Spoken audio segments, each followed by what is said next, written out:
तख्ती के जरिए जो 3 दिन से पार्लियामेंट में नहीं कह पा रहे हैं क्योंकि सदन नहीं चल रहा, वो आज यहाँ पार्लियामेंट के बाद विरोध दर्ज करा रहे हैं। क्यों? क्योंकि जिन लोगों ने चुन के भेजा है उनके बच्चों के भविष्य की लड़ाई लड़नी।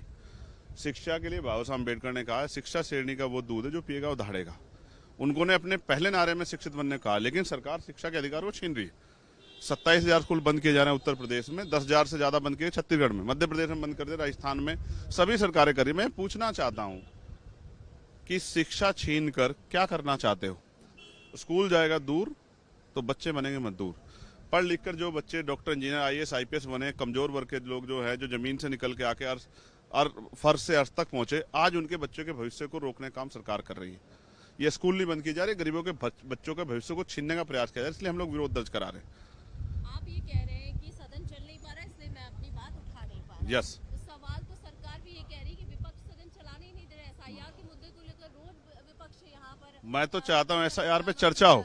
मैं तो विपक्ष से भी कह रहा हूँ कि वो सरकार से बात करे, चर्चा करे। मैं तो BSc की उसमें नहीं हूँ, कमेटी में। मैं होता तो मैं सरकार से कहता कि वो विस्तृत चर्चा कराए, जो भी विषय है चर्चा कराए, सदन चलने दे, बहुत सारे मुद्दे उठेंगे, समस्याओं का हल होगा। मैं तो सदन के चलने के पक्ष में हूँ, लेकिन सवाल ये है, आप महसूस करके देखो, स्कूल बंद होंगे, किसका भविष्य उजड़ेगा? गरीबों का। 50 बच्चों का भविष्य आप कह रहे हैं कि 50 से कम को बंद करेंगे। एक वोट से सरकार गिर जाती है, अटल जी की सरकार गिरी थी देश के सामने, एक वोट से आदमी चुनाव हार जाता है। आप कह रहे हैं 50 बच्चों का भविष्य मायने नहीं रखता, हमारे लिए मायने रखता है। अगर आप हमारी बात नहीं सुनोगे, इस जो है इस पॉलिसी को बंद नहीं करोगे, तो हम लोग सड़कें भर देंगे, हम लोग लड़ाई लड़ेंगे, गरीबों के बच्चों के भविष्य के साथ अन्याय नहीं होने देंगे।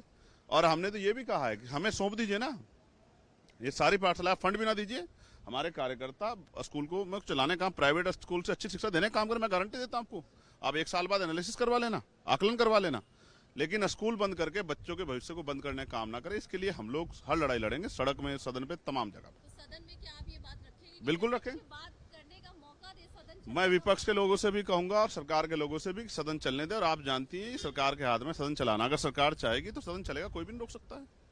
ज्यादा 1 घंटा चिल्ला लेंगे, उसके बाद वॉकआउट कर जाएंगे। तो आप भी जानते हैं और क्या हो रहा है, कौन नहीं चलने दे रहा, कौन चलने दे रहा। मैं तो चाहता हूँ चलेंगे तो मुद्दों पर चर्चा होगी।